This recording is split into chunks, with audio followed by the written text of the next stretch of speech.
The views expressed on Science for the People are not necessarily the views of this station, its affiliates, sponsors, or advertisers.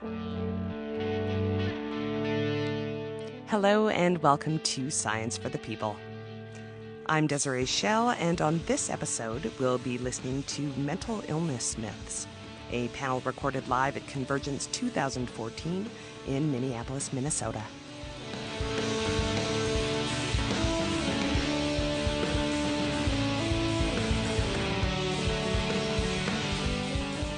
Hello and welcome to Mental Illness Myths.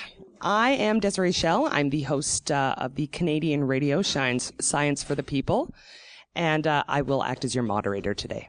So how we're going to start this out is I am going to give an all-encompassing trigger warning because I am fairly sure we are going to get into sensitive and personal issues. So if everyone could respect that, that would be lovely. So our panelists today are Megan Press, down at the end. She's a psychiatrist in a hospital, unnamed, in Minneapolis. She subspecializes in psychosomatic medicine, which is the psychiatric care of people in non-psychiatric settings. And she's very interested in the relationship between psychiatric and other medical symptoms. And we have Olivia James. She's a skeptic and a teen skeptic writer who says she writes way, way too much about eating disorders, anxiety, depression, and bipolar disorder. And to my right is Julia Burke, who is a skeptic writer and freelance writer-journalist with an interest in mental health. She's written about her own struggles with anxiety and depression, ADHD, and eating disorders, as well as dealing with depression and related illnesses from the perspective of a partner. And Miri, who I did not ask to pronounce her last name. It's Mogilevsky. Okay. Not even going to try. Is a graduate student in social work at Columbia University. Her blog, Brute Reason, covers topics such as social justice, psychology, mental health, and whatever else keeps her up in the morning until 3 a.m. So I'd like to start this by setting the stage and talking a bit about some stats. What is the percentage of the population that is currently dealing with mental health issues? So it varies because it depends on how we calculate statistics. Yay. The number I usually see is that 25% of American adults will experience mental illness at one point in their lifetime. So what kinds of mental health issues are we talking about specifically? So this encompasses all the diagnoses in the DSM, which is the manual used to diagnose mental illnesses. It can be major depression, generalized anxiety, eating disorders, schizophrenia. I'm not actually sure, though, if that includes substance use issues, which are in the DSM but are sometimes dealt with a little bit separately. And I understand that the rates of mental illnesses are increasing. So first of all, what is that based on? How do we know that? Well, we're not entirely sure because most of the studies that have concluded that rates of mental illness are increasing are using proxy measures like disability applications or people on disability. Well, the rules for disability have changed a lot in the last few years, the last few decades. And so there are a lot of other explanations for why more people would be getting disability benefits for mental illness. Another proxy measure that is cited often is the number of prescriptions for antidepressant medications, and that's used to extrapolate out how many people have depression. But as many of you know, antidepressants are used for a lot of things other than depression. So whether or not mental illness rates are truly increasing is not entirely clear. And it's hard, too, to control for the lowering of stigma about mental illness and being open about seeking treatment, which, of course, we'll talk about more. Yeah, it's easy to assume that an increasing rate is necessarily a negative thing, but it can also be a very positive thing if it means that more people who previously were undiagnosed are now getting diagnosis and therefore treatment. So that brings me, of course, to ask, so how are mental health issues diagnosed? In a wide variety of ways, depending on the mental illness.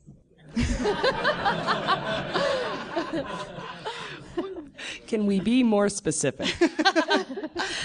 Well, from personal experience, a lot of the diagnoses that I've gotten are often you go in, you have an interview with someone, you take a lot of little tests about your symptoms, and they put that together. So there's a sort of a subjective piece and then a slightly more objective piece with the numbers and the quizzes and those sorts of things.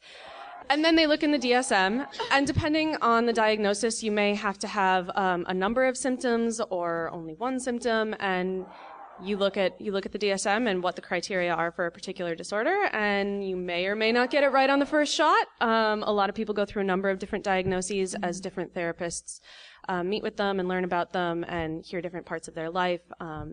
And then hopefully you get the right one. So a scrupulous clinician might also order medical tests of various sorts, because a lot of symptoms of various mental illnesses can actually be caused by just problems in the body, a lack of vitamin D or thyroid function issues, and a physical can help rule out some of these things. And sometimes it's a lot easier to treat the problem than we might think it is.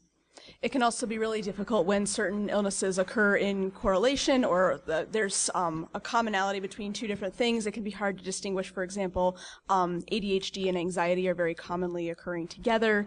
It can be tough to tell which one to treat, if you treat the ADHD, will the anxiety symptoms go away or get worse? So over time, I know many people, including people in my family and myself, whose diagnoses have changed or who have realized that they actually have two things that need to be treated simultaneously. There's also a lot of politics at play. Some therapists, probably unwisely, will not give out certain diagnoses because they feel that they're bad. Borderline has a lot of stigma against it, and so some therapists won't give out that diagnosis, which is kind of unfortunate.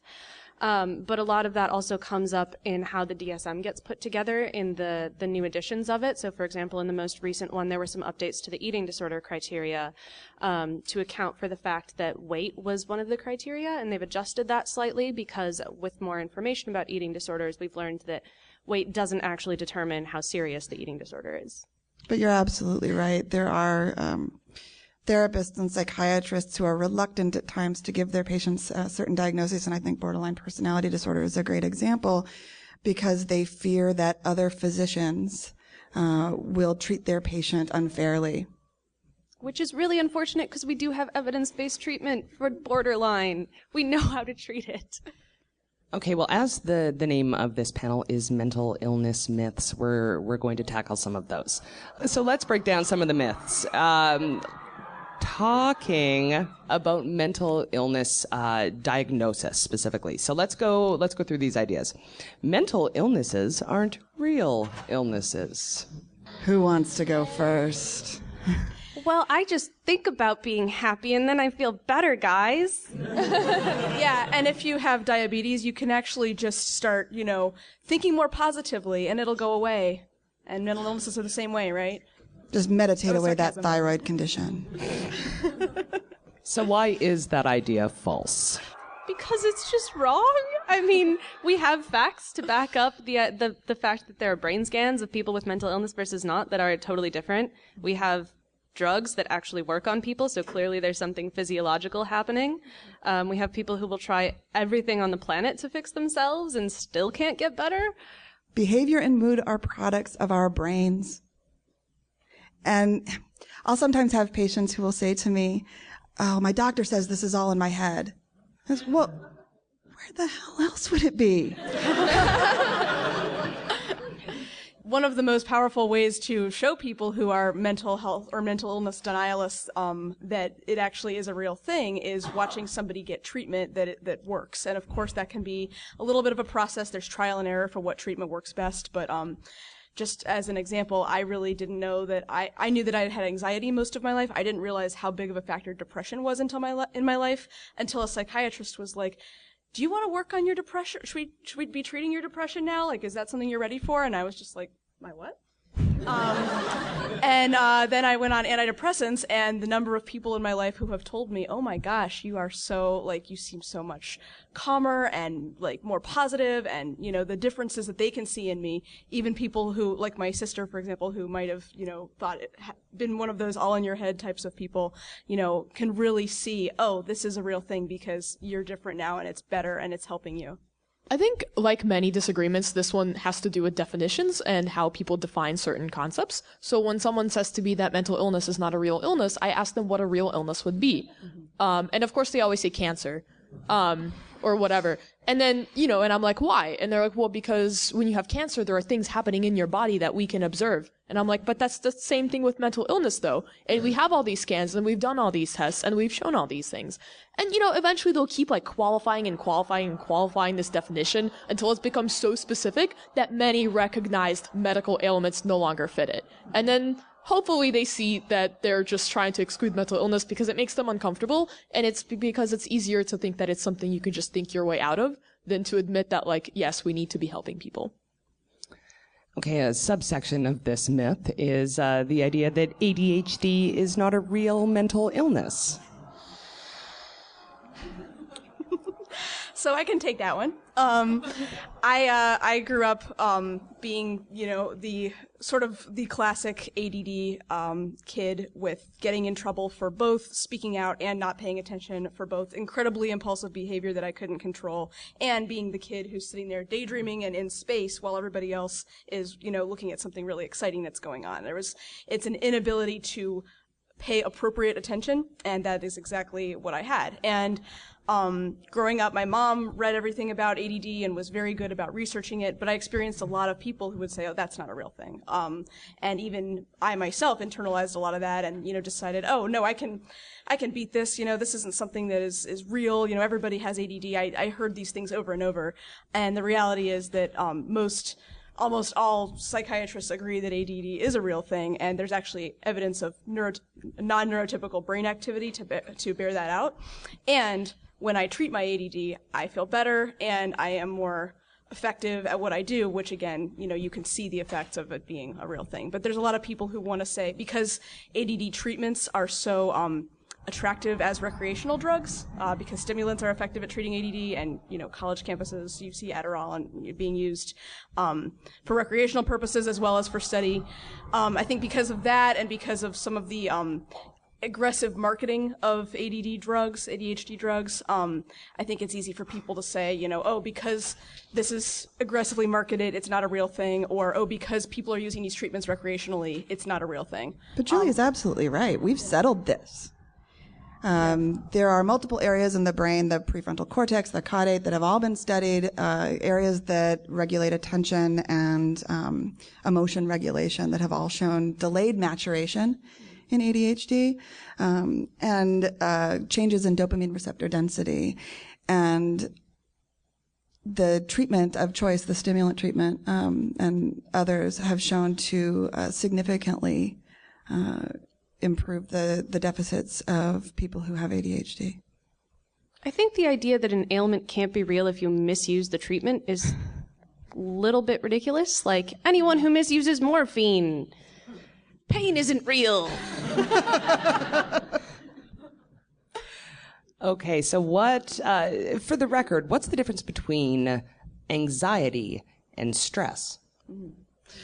Oh, man. Well, stress is an experience that we all have when we are under pressure or when we're scared. It is a universal experience. It's not an illness. Anxiety, very similarly, is a level of worry that takes us out of what we're doing, that distracts us, that uses a significant amount of brain power of our resources. And then an anxiety disorder, to take it to the next level, is a level of anxiety that interferes with your ability to do what you need to be doing, to live a life within your values. So what's the difference then between depression and just being really sad?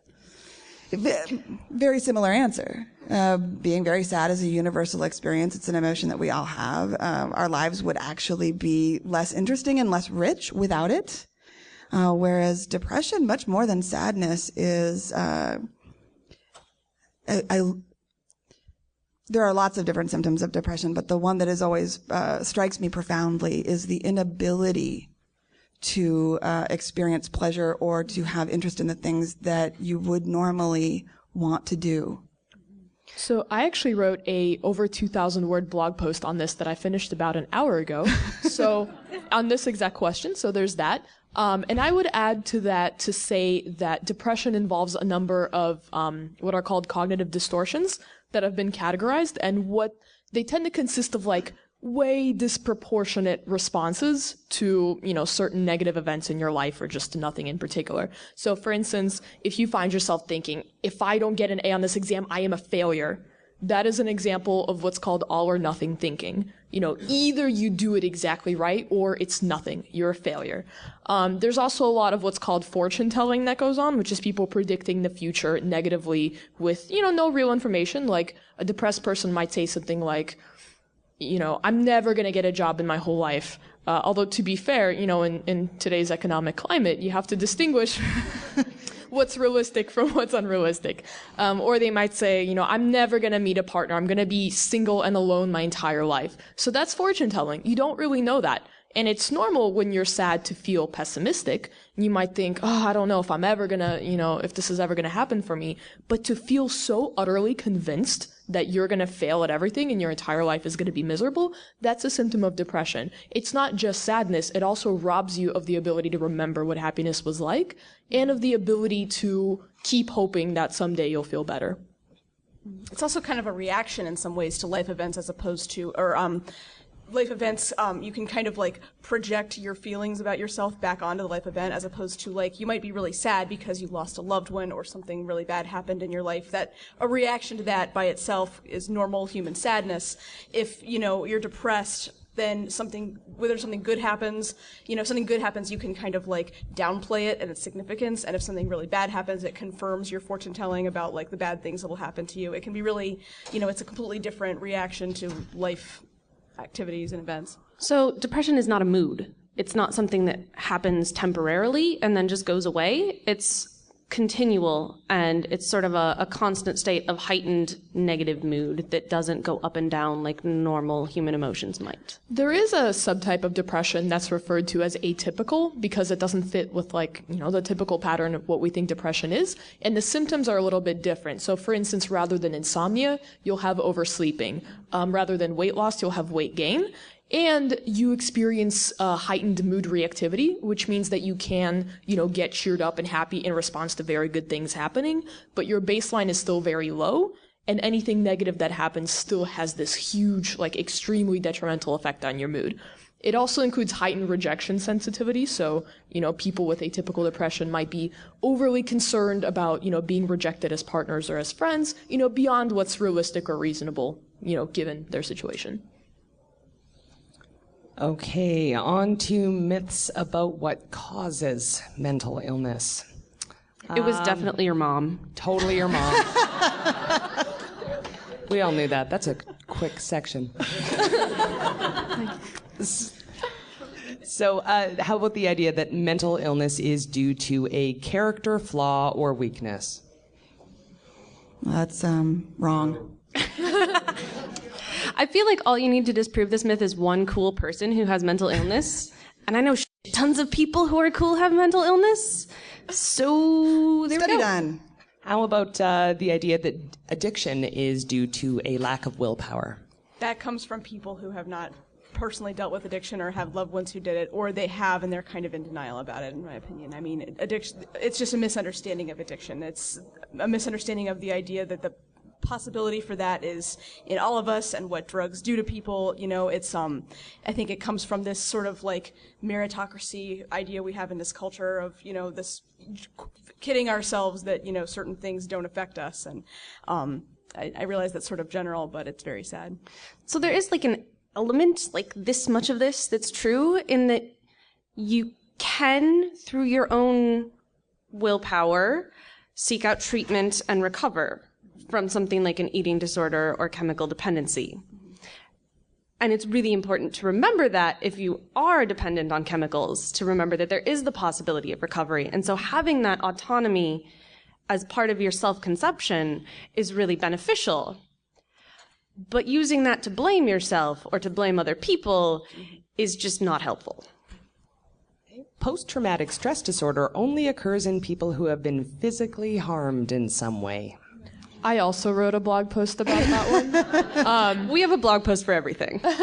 So PTSD is a response to trauma, and trauma is not dependent on like what your body has physically suffered. Obviously that can impact it, but really it's about, a number of factors like your own interpretation of what happened and how much support you had following that event.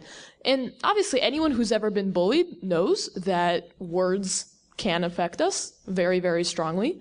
And to continue claiming that they don't is just denialism. We see like what parts of the brain light up when someone gets, bullied or rejected or whatever. It does have like a physical sort of effect on you, even if it's not, an attack or an assault. So I only really ever see people talking about this in response to something like bullying or rape. But if someone witnessed their whole family murdered in front of them, but were not actually touched themselves, there's no one who would deny that that person could have PTSD. Like everyone is like, yes, that is trauma. So for some reason, that's acceptable when it's violent trauma. But when it's any other kind of trauma, we don't accept it. So I think there's a bit of a double standard there that has a lot to do with other factors about gender, and about socioeconomic status and race and so on and so forth. But I think if you just think about the other examples of mental trauma that happen, it's really easy to see places where we totally accept it. And I think a lot of people who have experienced physical trauma, they feel somehow that the existence of PTSD among people who got it some other way somehow invalidates their own suffering. And I understand why they think that. It's like, I went through this horrible thing, and you went through this thing that seems like not a big deal to me, and yet you're claiming to have the same mental illness as me. So I understand where that comes from, but, there's not like a limited supply of care in the world. There's not like a limited number of diagnoses that we can hand out. And if all of these pesky, bullying survivors take them all, then there's none left for the combat veterans. That doesn't make any sense. Yeah, and you see that myth a lot with depression, with many mental illnesses. The idea, oh, your life is so great. Why would you have depression? Why would you have suicidal thoughts? You haven't had that much trauma in your life. If that was true, we all know that things affect us differently, and there's no one, standard of what's difficult in life. Everybody has times when there's a hard thing that's going on for them. I remember I recently had a hip injury, and I found out I couldn't do marathons anymore, and the doctor is trying to make me feel better, and I said, at least I can walk. Like, some people can't do that, right? I should be lucky. I should be happy. And he said, well, just because this isn't the worst thing that anyone's ever experienced doesn't mean it's not your worst thing right now. And I thought that was a very good way to think about any kind of, mental illness or physical harm in our lives. Comparing it to what's worse out there isn't really helpful. There's always something worse, unless it's the zombie apocalypse. And we're still trying to work out why is it that when you take a whole big group of people who are all exposed to the same trauma, why is it that some of these people develop PTSD and some don't? And what are the differences in their brains and in their experiences that make that difference? You're listening to Science for the People, and this is Mental Illness Myths, recorded live on the Skeptic track at CONvergence 2014 in lovely Minneapolis. And we'll be back after this.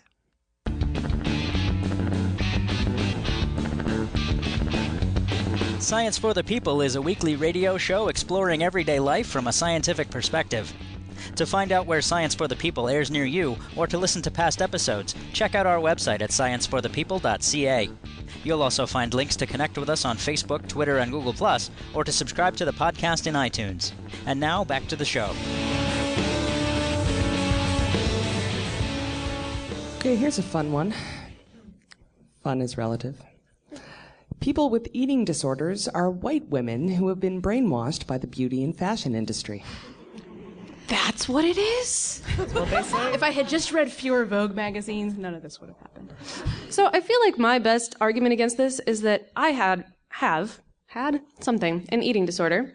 I'd never been on a diet before it came in full-fledged. I never read magazines.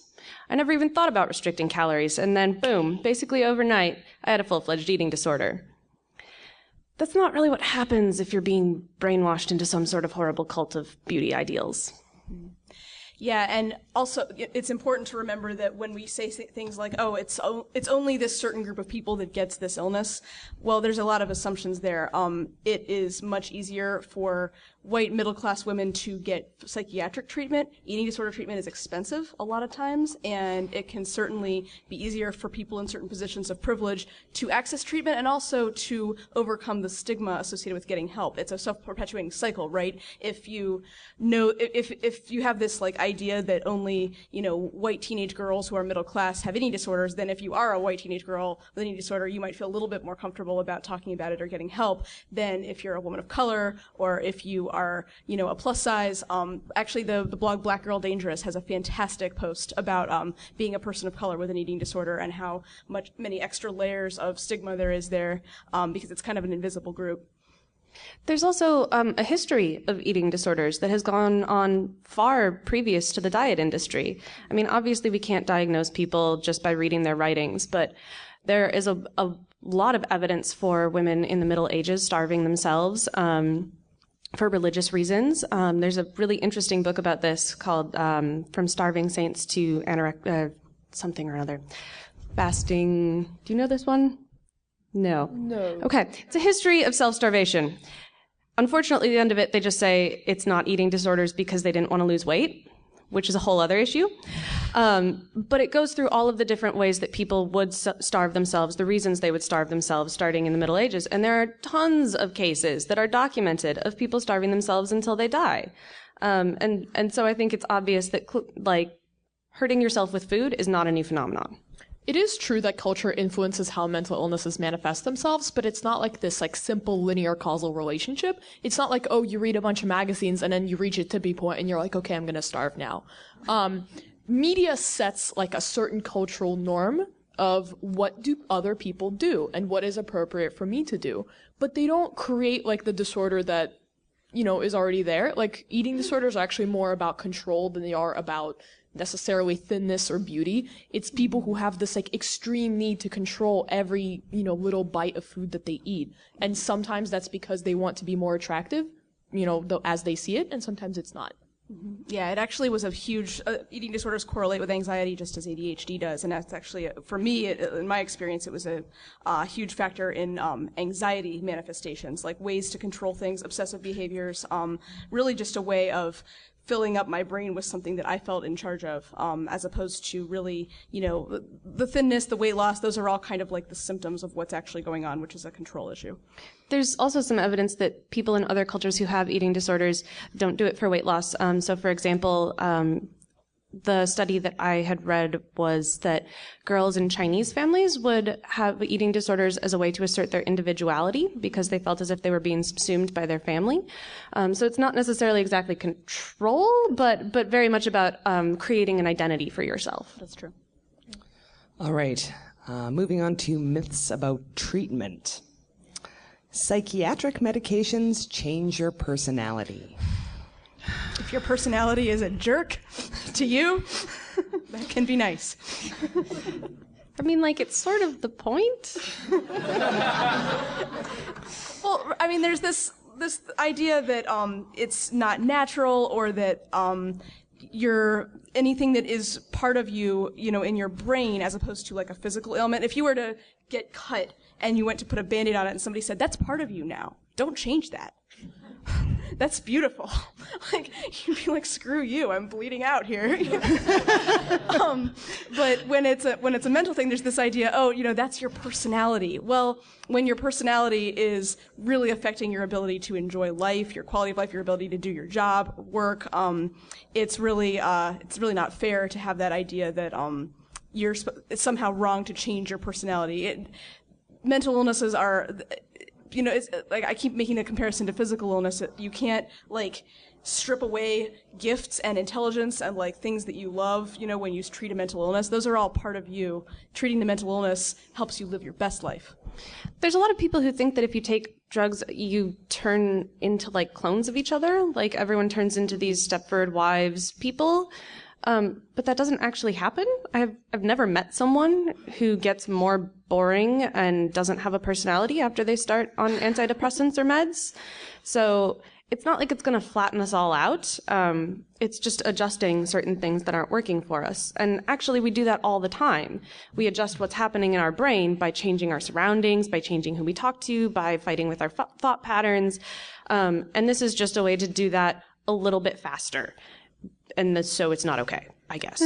I think, again, it's an issue of definitions. Like, what is personality? People get very attached to this idea of, like, your one true self that is who you truly are deep down inside. In fact, like, our personalities vary wildly depending on the situation. Like, you're probably different with your in-laws than you are, like, with your friends at the bar, or than you are at work, than you are when you're, out alone doing your favorite hobby in the world. And that, I think, we think of as normal. And it's not necessarily that you're fake with your in-laws or that you're fake with your children. You have different facets of your personality that you choose to express when you want to, hopefully. And what's interesting is that when people are not mentally ill, there isn't this stigma of changing your personality. Like, if you read blogs like Lifehacker, it's all like, become less shy, become more extroverted, become more productive, love work. I can't imagine anybody perpetuating that myth who has ever taken a psychiatric medication. I'm not saying that they're lovely things all the time. They do have side effects, and that's why you work with somebody that can help you find what works for you, which may or may not be a medication. But who you are, fundamentally who you are, like Miri said, it changes. I actually started killing people after I took antidepressants. But it changes. Was I not supposed to do that? I'm not sure that was about the medication. Let's move on. The goal of mental health treatment should be avoiding or eliminating medication. Well, if you don't need a medication, you shouldn't take it. But if you continue to need a medication, please continue to take it. Sounds pretty. I mean, like, it's just reasonable. like other illnesses in this regard. Like, sometimes you get sick and you take, like, I don't know, antibiotics for a while and then you get better and then you stop. But then sometimes you have diabetes and or HIV and you take medication your whole life. And that's not viewed as a negative. That's not viewed as like, oh, you're using that as a crutch.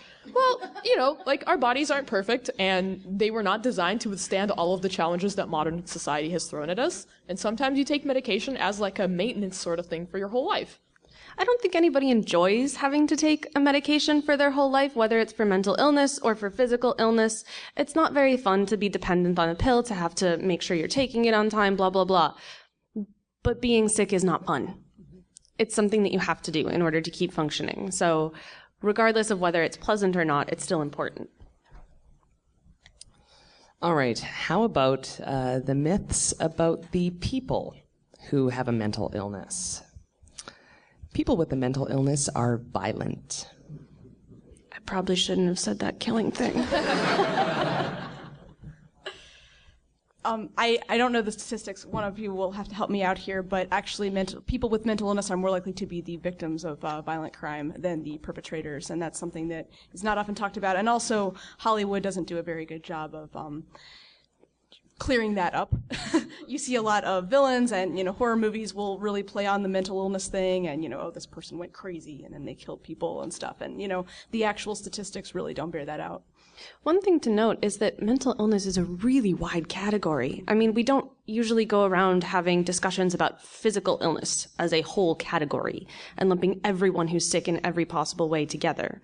But we do that with mental illness. So there are some mental illnesses that correlate with slightly higher violence. There are also some mental illnesses that mean you're never going to assert yourself in any way because you're too anxious about it or because you feel horrible about imposing on anybody. So it really, I think, is a big detriment to understanding the nuances of mental illness that we talk about it as one huge giant category. The vast majority of people who commit a violent crime do not have a mental illness. Also, committing a crime is not a mental illness, Right. which some people seem to think it is. Yeah, I think the media tends to retroactively put anyone who commits like a horrifically violent crime into the mentally ill category, with or without any evidence.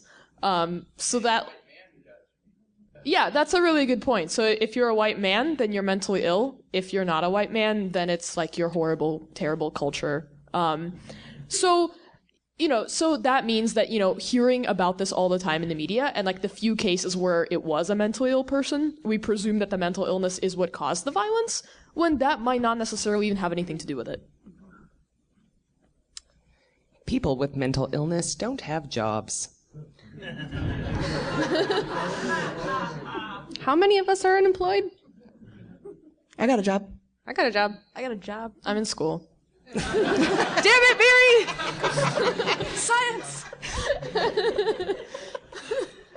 It's hard to work if you're not being treated for your mental illness. If you have crippling depression or you're suffering really bad anxiety, and it can affect your ability to do your job. So that's a reason to get treatment if you're suffering. Just as a physical illness can keep you from doing your job. Certainly people would have to take breaks from their jobs at times when their illness is exacerbated.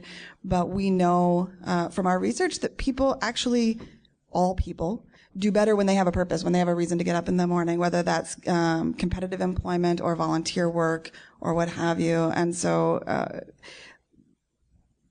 the vast majority of people I work with have some sort of place to go in the morning, and if they don't, we start working on that. And most people with mental illness want to be working. I mean, when they can't, they oftentimes feel a lot worse about themselves and feel as if it's a personal failing rather than the fact that they have an illness that's getting in the way. So most people with mental illness, or at least the ones that I know, have continued working even when they potentially shouldn't have been.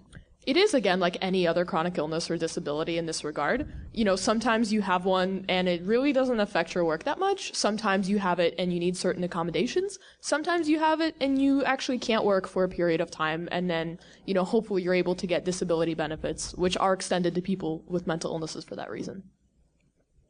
There's a real bias here in the fact that when this myth is perpetuated by an attribution error, basically because, well, that person has a job and they seem pretty functional, therefore they don't have a mental illness, so I am going to discount them from all of my data gathering. It doesn't count as a mental illness if you can still work. Right. That's not serious. Can we actually talk about how all of these myths affect somebody who is dealing with a mental illness? Badly. Well, it makes it really hard to take yourself seriously. I think it creates a lot of competitiveness in the communities, in that you don't think you really have a mental illness unless you can't work, unless you're having violent thoughts, all of those sorts of things. And beyond that, it really makes you feel like you don't just get to do things like other people. You don't get to go to work. You don't get to go out and have fun, because there's something really, really weird and wrong with you. Yeah, it's a catch-22, right? If your mental illness isn't like exposing itself or showing itself in ways that are stereotypes, you know, violence, not being able to work, whatever, then it must not be that bad and you must not need treatment. And if it is, then, oh, you're a danger to society, or, you know, you're freaking somebody out or whatever. You can't really win with those two narratives. It also makes people avoid seeking help a lot of the time, because if you haven't been diagnosed with anything, but you know that like something is wrong, you know you need help, but you can't admit it to yourself or to anyone else, because then you would get this label mentally ill. And mentally ill people are lazy, they're violent, they're useless, they're weird, they're not part of our normal society. Then you're not going to be like running off to the, you know, nearest psychiatrist's office to, you know, take a test and see if you can get any help.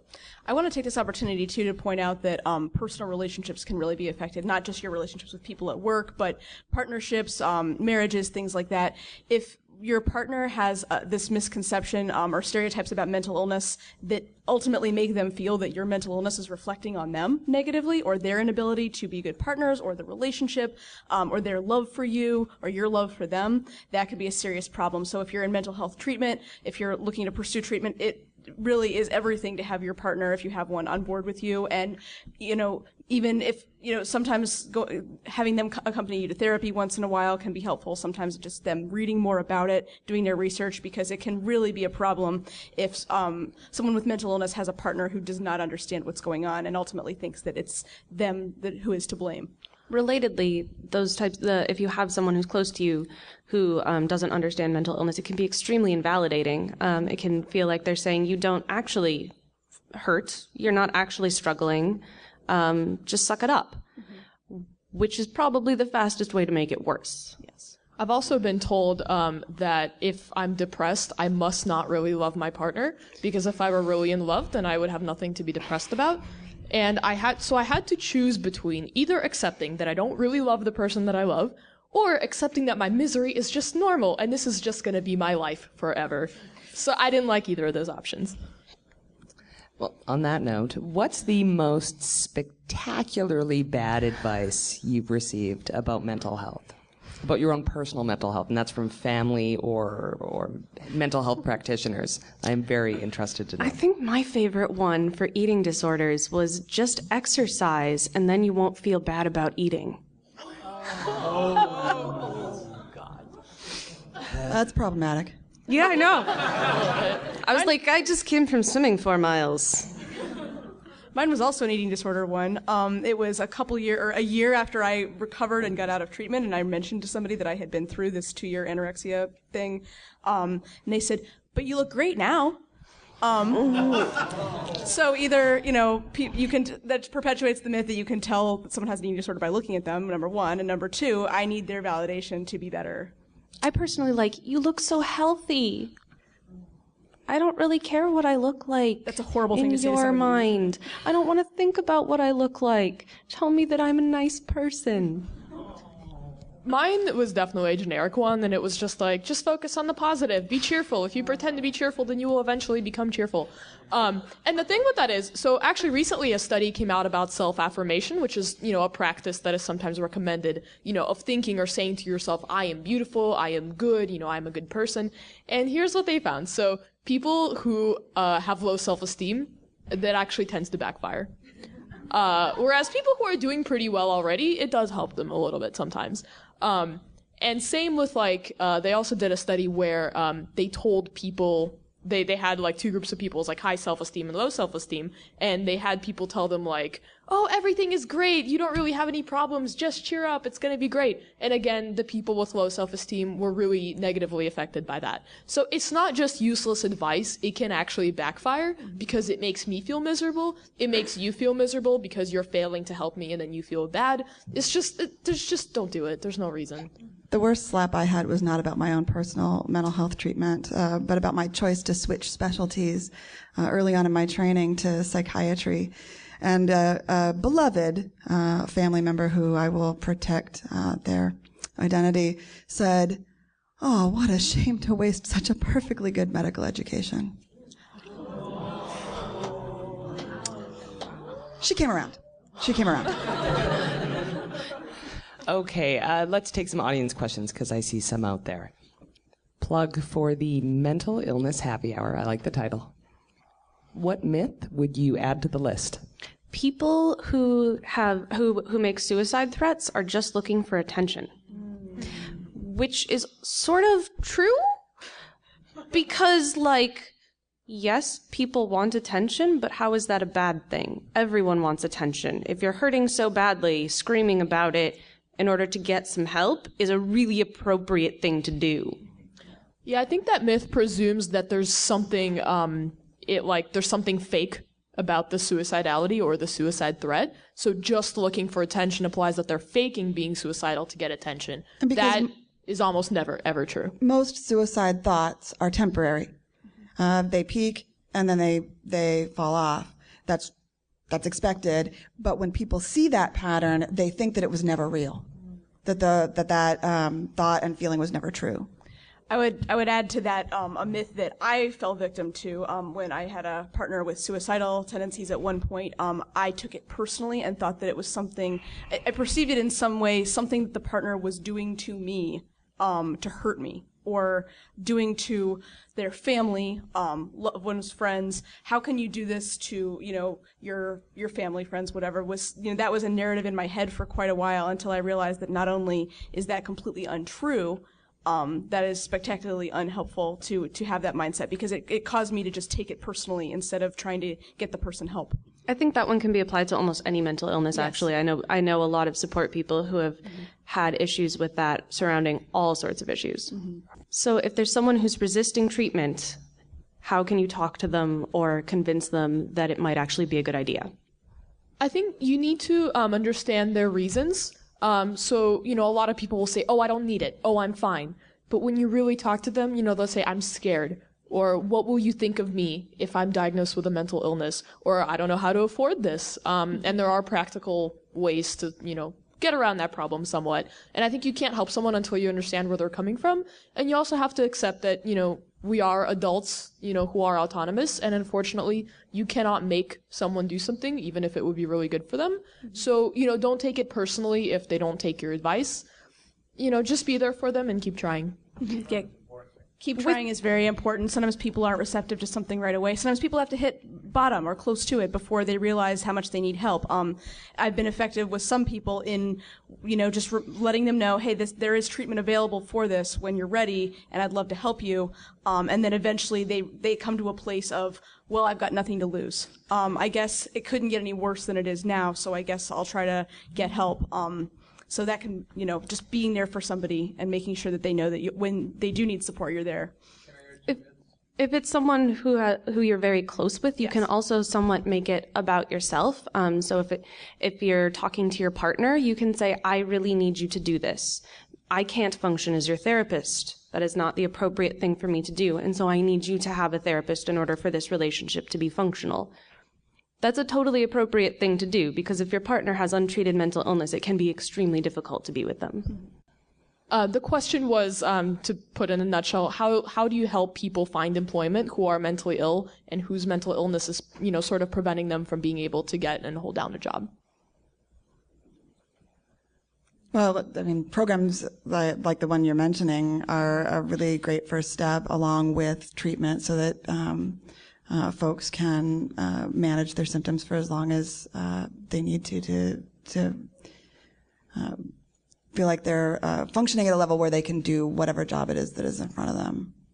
We haven't actually touched on therapy all that much in the panel, but cognitive behavioral therapy is really useful for setting behavioral goals and helping people get through what is keeping them from doing things. And it's not just CBT, it's related stuff.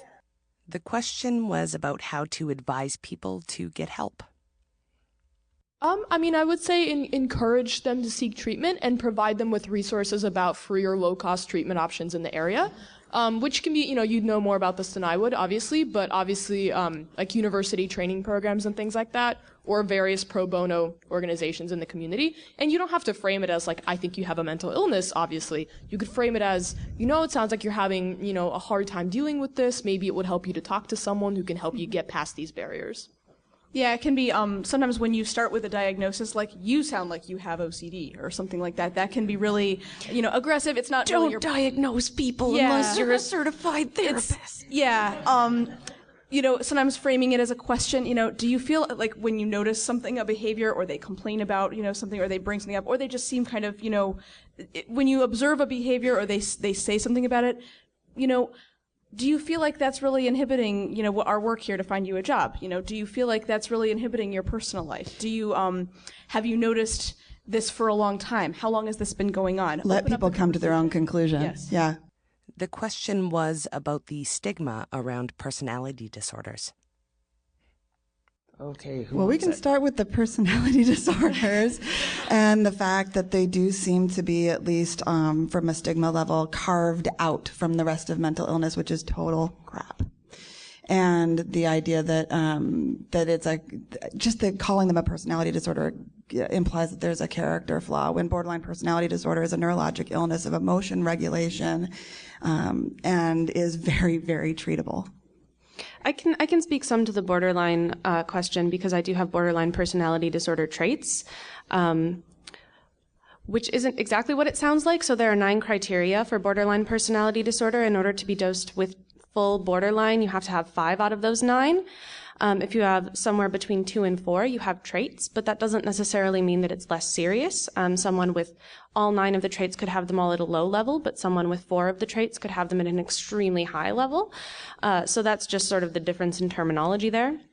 So there is really good treatment for borderline personality disorder, and I believe right now it's the only personality disorder that we've found that we can actually cure, that we can put it into remission, sort of.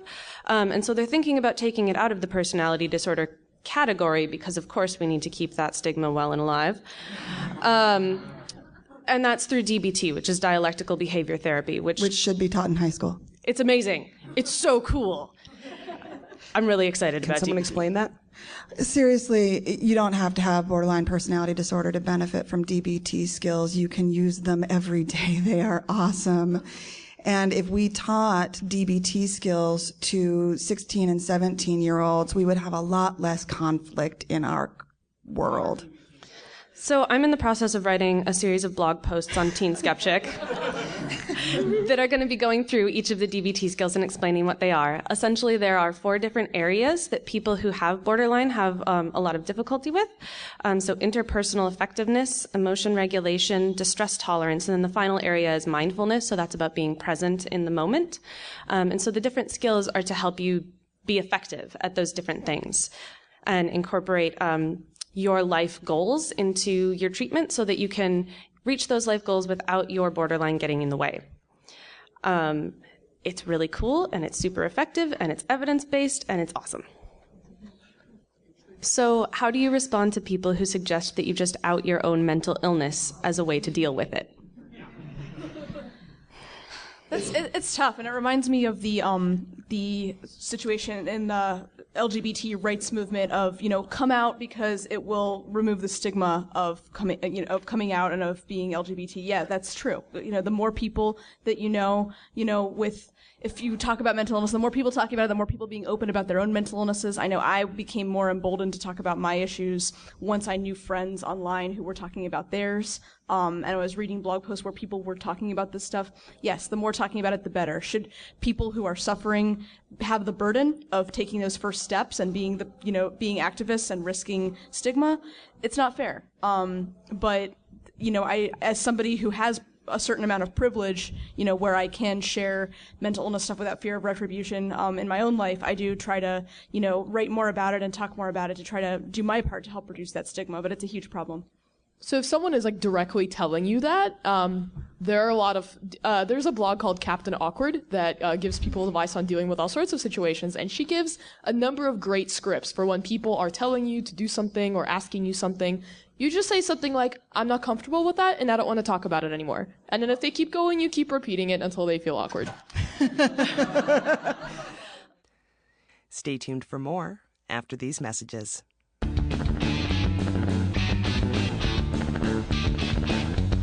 Science for the People is a weekly radio show exploring everyday life from a scientific perspective.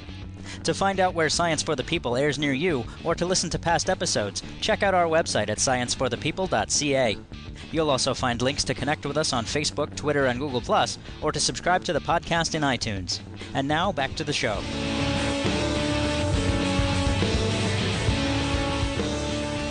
And that was Mental Illness Myths, recorded live this summer at Skepticon, the science and skepticism track at CONvergence in Minneapolis, Minnesota. Check our website at scienceforthepeople.ca for all the associated links. Now, if, like us, you're a fan of science conferences and conventions, you might like to hear about another one that happens to be coming up next month. I'm here with Ray Burke, who you might know from the internet as Dr. Rubidium.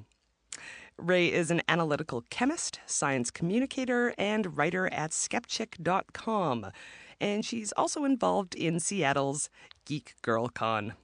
Welcome, Ray. Welcome. Hello, everybody. So some listeners may have heard you on the panel that we aired a few weeks ago, Getting Away with Murder. Yes, when I'm not getting away or helping other people get away with murder, I work for Geek Girl Con too. So tell us a bit about Geek Girl Con for anyone who hasn't heard of it before. So even though it has geek and girl in a title, it's actually open for everybody. But our focus is on the achievement of women in all kinds of geeky areas. So it's a genre con, right? So like CONvergence, you're going to have all your sci-fi, your fantasy, your horror, all of those areas, comic books, movies, TV. But it's also got a hard science track like CONvergence too. So you're going to have all kinds of programming on astronomy and physics and space science and chemistry and biology. And the part that I'm in charge of is the do-it-yourself science zone, which is a chance for people to come into a space and be able to do about a dozen experiments all on their own. Of course, they can get help and assistance by scientists and science educators. So we'll be on hand to help people do all kinds of experiments. Like this year, you can do invisible ink. You can build your own miniature hovercraft. It's going to be really cool. So then who else is part of your crew there? Anyone we might know? Anyone who might have been on the show before, specifically? Ooh, okay. So, I'm not sure who's all been on the show, but some people that will be joining us will be someone on Twitter, Noisy Astronomer. So maybe she's been on your show. She has. Yay! Then we'll also have Dr. M.R. Francis, and we'll also have Danielle Lee. I don't know if you've had her on the show yet. She has been. Awesome! So we'll have her too. And then we'll also have Stephen Grenade, who runs the science track at DragonCon. I don't know if you've had him on. No, interesting. Yeah, so he's a lot of fun. This will be his second year too. And then we're also going to have Miri. She's an old colleague of mine from Seattle Central Community College. We're also going to have Tori. She's a huge cosplayer and a chemist. She also works at Shoreline Community College in the Seattle area. Then we're going to have Kem Jobber, so he'll be back again. So we're going to have some returners and lots of new people. So we'll also have Adverbia. She goes by Adverbia on Twitter. She's a biology teacher. She'll be doing our DNA extraction in the zone. And then myself. And then we'll have those kind of be our full-time workers. We'll also have Lousy Canuck on. Okay, so Lousy Canuck on Twitter, Jason. He'll be doing a really fun activity in the zone. We'll be talking about statistics of dice rolls, because gaming is also a huge part of Geek Girl Con. We have a lot of gamers, both tabletop gamers and video gamers, and a lot of tabletop gamers know all about dice rolls and statistics, or maybe they don't know and they want to learn a bit. So we're going to have that part in the zone too. So we're going to cover all the scientific disciplines in the zone, and people are going to be able to learn all kinds of cool stuff. So then what kind of panels can we expect from you? Oh, so Geek Girl Con has got all kinds of panels. I'm looking at the list right now, and folks can go to geekgirlcon.com and take a look at all the information about the con, as well as panel programming. There's cons like, hey, why isn't Bilbo a girl? There's also whole, panels on robotics. There's also panels on sex scenes from the female gaze. There's going to be a panel on what's new in astronomy, 3D printing. I'm doing a panel on double others, so characters of colors that are also non-human. So there's a huge range. There's lots of cosplaying ones and geekature, and so there's just a big, big mix. If you are a geek of any persuasion, no matter what your genre is or fandom, there's probably something for you at Geek Girl Con. Is there anything else that we should know that is awesome? Because that all sounds great. So Geek Girl Con is also super affordable. It's a 2-day conference in October. Kids, I believe, under the age of 5 are also free. There's lots of kids-friendly programming, and sometimes some of the genre cons maybe aren't quite kid and family-friendly. Geek Girl Con definitely is, and everything in the programming book is rated, so people will know, hey, is this going to be okay for teenagers or kids or whatnot? And the zone, the DIY Science Zone, is definitely kid-friendly. So if you're looking for something to do in the Seattle area next month that you can take everybody you know to, this will probably be a good fit for you. Now, do you guys have a fundraiser going this year? Because I think I remember that from last year. Yes, we do have a fundraiser going, and we have raised, so our goal was $6,000, and we've raised about $5,500. So we do have a fundraiser. If you want to go ahead and travel over to the Geek Girl Con website, you'll probably find our fundraiser on the front page or on the blog. And we're doing all kinds of wacky acts of whimsy to say thank you for all our donors. And I will tell your listeners, that maybe some of them will remember Macarena. If we hit our goal of $6,000, every single zone person is going to get together and lip sync and dance to Macarena. So either that will scare people into not donating or inspire them to donate. I'm not really sure which one. Good luck with that. Thank you. So where and when is this lovely event? It is October 10th and 11th at the Washington State Convention Center, downtown Seattle. So a great location.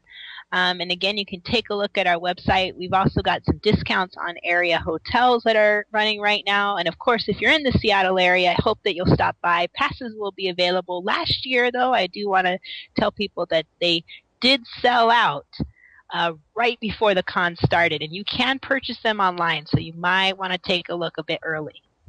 Fantastic information, and I will definitely see you there. I am using my that's going to be a vacation for me. Yay! So, wonderful. Ray, as always, great to talk to you. Thank you.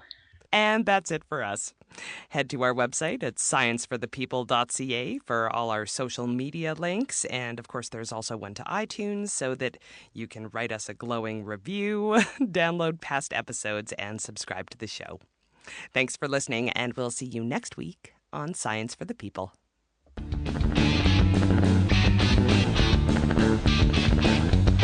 Science for the People is recorded in Edmonton, Alberta. The show is produced by Rochelle Saunders. Ryan Bromsgrove is our promotions manager. Our social media manager is Chelsea Butler. K.O. Myers updates our website. Helen Quivalon is our publishing liaison. Ed Haynes is our guest coordinator. We get research help from Josh Witten.